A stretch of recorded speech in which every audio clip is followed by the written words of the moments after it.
আসসালামু আলাইকুম প্রিয় দর্শক,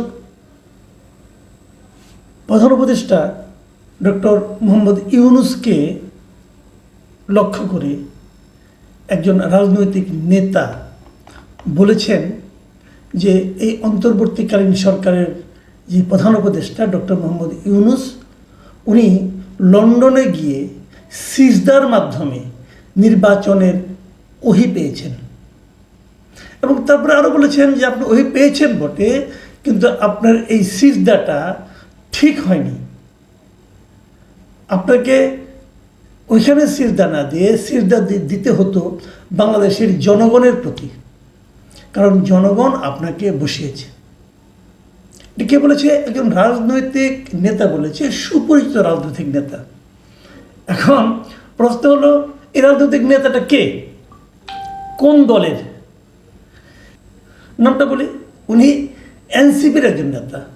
আমি জানি এনসিপির নামটা শুনে অনেকে হয়তো বিস্মিত হবেন, ভাববেন আরে এনসিপি তো ডক্টর ইউনূসেরই দল, তাহলে এনসিপির একজন নেতা এই কথা বলে কেন?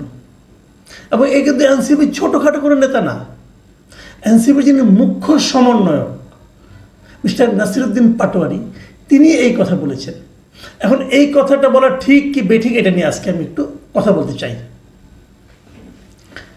এবং কেবল এনসিপির নেতা এই নাসিরউদ্দিন পাটোয়ারিও নয়, এনসিপির আরও একজন নেতা হাসনাত আবদুল্লাহ, তিনিও কিন্তু এই একই কথা বলেছেন।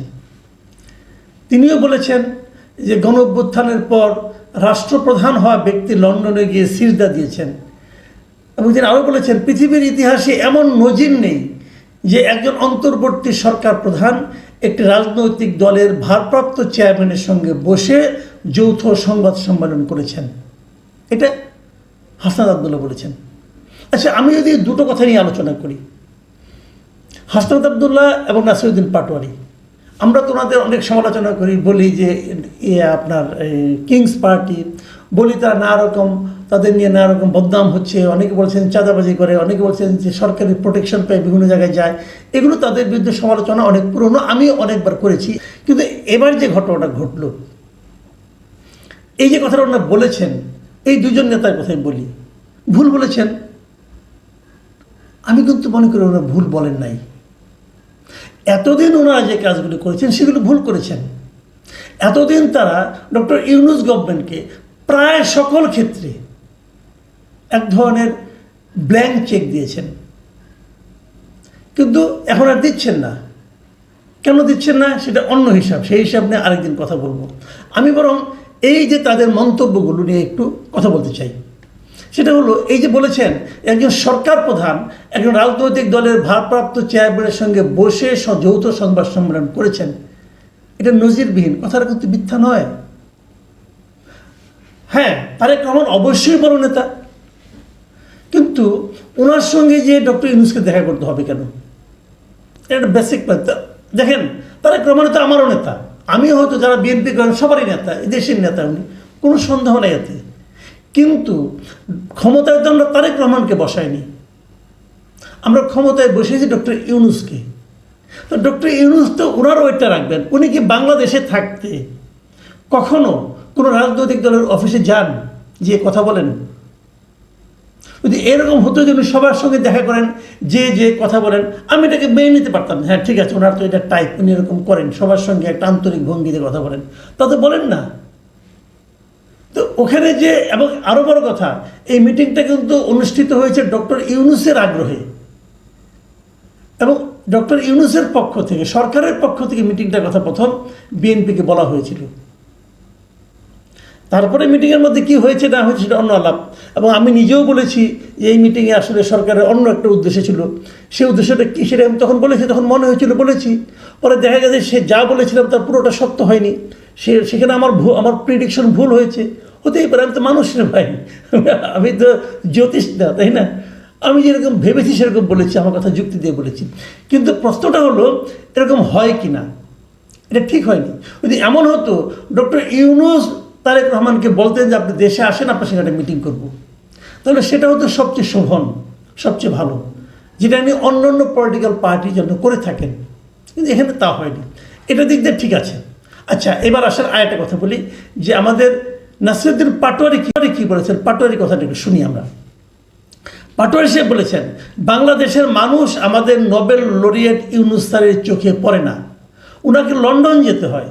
তিনি লন্ডনে গিয়ে সিজদা দিয়েছেন, সিজদার মাধ্যমে ওহির মাধ্যমে উনি আদেশ পেয়েছেন, সেটা একটা প্রেস রিলিজের মাধ্যমে জানিয়েছেন বাংলাদেশে ফেব্রুয়ারিতে নির্বাচন হতে হবে এই সংবিধানের অধীনে।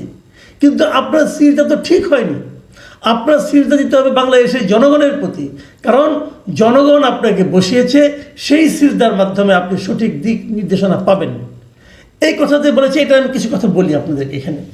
এক নম্বর কথা হলো, ফেব্রুয়ারিতে নির্বাচন হতে হবে, এটা কিন্তু ওই সিজদার মাধ্যমে প্রেস রিলিজে উনি জানান নেই। ফেব্রুয়ারি নির্বাচনের কথা উনি স্পষ্ট করে বলেছেন গত 5 অগাস্ট জাতির উদ্দেশ্যে দেওয়া ভাষণে।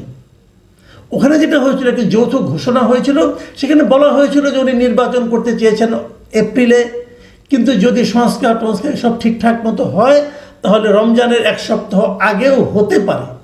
উনি কনফার্ম করে বলেননি, কনফার্ম করে বলেছেন গত 5 আগস্ট। কাজে এই জায়গাটাতে নাসিরউদ্দিন পাটোয়ারি একটু রাগের মাথায় হয়তো বলেছেন, আমার কাছে মনে হয় এটা ঠিক নয়। এখন আসেন আরেকটা পয়েন্টে বলি। উনি বলেছেন সিজদা দিতে হবে বাংলাদেশের জনগণের প্রতি, কারণ জনগণ আপনাকে বসিয়েছে। এই জায়গাটা যে সমস্যা, জনগণ কি চায়, জনগণ ওনাকে বসিয়েছে, এই যে কথাটা, এটা কিন্তু ডক্টর ইউনূস শুরুর দিকে বলেননি। উনি শুরুর দিকে বলেছেন ছাত্ররা আমাকে বসিয়েছে, এবং শুরুর দিক থেকে দেখা গেছে ছাত্ররা যা চেয়েছে উনি তাই দিয়েছেন। এখন হয়তো ছাত্রদের সঙ্গে কিছুটা ঝামেলা হয়েছে, মানে ছাত্ররা যা চাচ্ছে তা পাচ্ছে না, অথবা ছাত্রদের কাছ থেকে উনি যা চেয়েছিলেন, যা ভেবেছিলেন যে সব কিছু দেওয়ার পর ছাত্ররা তার হয়ে যে কাজটা করতে পারবে, সেই কাজটা এখন আর ছাত্ররা করতে পারবে বলে হয়তো তিনি মনে করছেন না। এই জন্য উনি ছাত্রদের উপর আস্থা রাখতে পারছেন না। ঝামেলাটা এই জায়গায় হয়ে গিয়েছে। জনগণের প্রসঙ্গটা এই ছাত্রদের পক্ষ থেকে যখন বলা হলো, এবার আমি খুব খুশি হয়েছি। হ্যাঁ, বাংলাদেশের জনগণকে গুরুত্ব দিতে হবে, বিদেশকে না। আমি কিন্তু শুরুর থেকেই একটা কথা বলছিলাম যে বিদেশি লোক এনে আপনারা কিন্তু এখানে সংস্কার করার চেষ্টা করেন না। এবং ডক্টর ইউনূস কী করেছেন, শুরুর থেকেই বিভিন্ন পোস্টে উনি বিদেশি লোক নিয়ে আসছেন। বিদেশে মানে যারা বিদেশে থাকেন, মানে দ্বৈত নাগরিক, বাংলাদেশে জন্ম কিন্তু এক পর্যায়ে বাংলাদেশ ছেড়ে ওরা বাইরে চলে গেছেন। কেন চলে গেছেন? ওই দেশকে সেবা করার জন্য গেছেন, আর কিছু না। কারণ যদি সেবা না করে বাংলাদেশকে উন্নত করার জন্য, বাংলাদেশে বৈদেশিক মুদ্রা পাঠানোর জন্য যেতেন, তাহলে ওখানে যেয়ে তারা ওখানকার নাগরিকত্ব নিতেন না। ওখানকার নাগরিকত্ব নেওয়ার মানে উনি আসলে ওই দেশেরও নাগরিক, এই দেশেরও নাগরিক, মানে 2 নৌকা পা ওনার। যখন দেখবেন যে নৌকা ফুটা, ওই নৌকা থেকে পাটা তুলে আরেক নৌকা পা রাখবেন। যখন দেখবেন যে নৌকাটা ওনার জন্য বিপজ্জনক, অন্য নৌকায় চলে যাবেন। এই যে সুবিধাবাদী ক্যারেক্টার, এই ধরনের লোককে এনে উনি ওনার উপদেষ্টা, ওনার পরামর্শক, এবং সবচেয়ে বড় যে দাবিটা স্টুডেন্টদের সংস্কার, সেই সংস্কার কমিশনের মাথায় এই লোকগুলিকে বসিয়েছেন। এই প্রত্যেকটা লোক আমার বিবেচনায় সুবিধাবাদী। যে লোক নিজের দেশ ছেড়ে অন্য দেশে চলে যায়, যে ওই দেশের নাগরিকত্ব নেয়, সে লোককে আমি সুবিধাবাদী মনে করি। ভাই, আপনারা যে যাই বলেন, আমি মনে করি। দেখেন, শেখ হাসিনার আত্মীয়রা যারা দেশ ছেড়ে পালাইছে, আওয়ামী লীগের মন্ত্রীরা যারা দেশ ছেড়ে পালাইছে, সব সুবিধাবাদী। কারণ সবারই কিন্তু বিদেশের নাগরিকত্ব আছে, অথবা তার স্ত্রীর নাগরিকত্ব আছে। স্ত্রীর নাগরিকত্ব নিয়ে সে ওখানে বসবাস করছে। তাদের কিন্তু এই দেশে না আসলে কোনো অসুবিধা হবে না। আমরা এরকম লোক চাই না। আমরা এমন লোক চাই যে সংগ্রামে বলেন, আনন্দে বলেন, বেদনায় বলেন, শাস্তি পাওয়ার ক্ষেত্রে বলেন, দেশেই থাকবে। আমরা এরকম লোক চাই। উনি বিদেশে যে সিজদা দিয়েছেন, এক্ষেত্রেও দিয়েছেন, ও ক্ষেত্রেও দিয়েছেন। এই যে বিষয়গুলো নাসিরউদ্দিন পাটোয়ারি এখন বলছেন, আমার কাছে মনে হচ্ছে যে ওনারা এতদিনে লাইনে আসতেছেন। ওনারাও যদি, আমি নাগরিক কমিটিকে বলবো, ওনারাও যদি শুরু থেকে ডক্টর ইউনূসের পারপাস সার্ভ করার কথা চিন্তা না করে দেশের মানুষের পারপাস সার্ভ করার কথা চিন্তা করতেন, তাহলে তারা আরও অনেক দূর এগিয়ে যেতে পারতেন বলে আমি মনে করি। ওনারা তা করেননি। ওনারা ভেবেছেন আমাদের মাথার উপরে ইউনূস আছে, আবার আর কী লাগে, কারণ আমরাই ওনার এমপ্লয়ার, আমরা যা চাবো তাই পাবো। পেয়েছেনও, অনেকবার পেয়েছেন, এখন আর পাচ্ছেন না। কারণ ডক্টর ইউনূসেরও নিজের একটা হিসাব আছে। বিএনপির যেমন হিসাব আছে, এনসিপির যেমন হিসাব আছে, ইউনূস সাহেবের একটা হিসাব আছে। সেই হিসাবে এনসিপি এখন সৎ সন্তানের ভূমিকায় চলে এসেছে। কাজে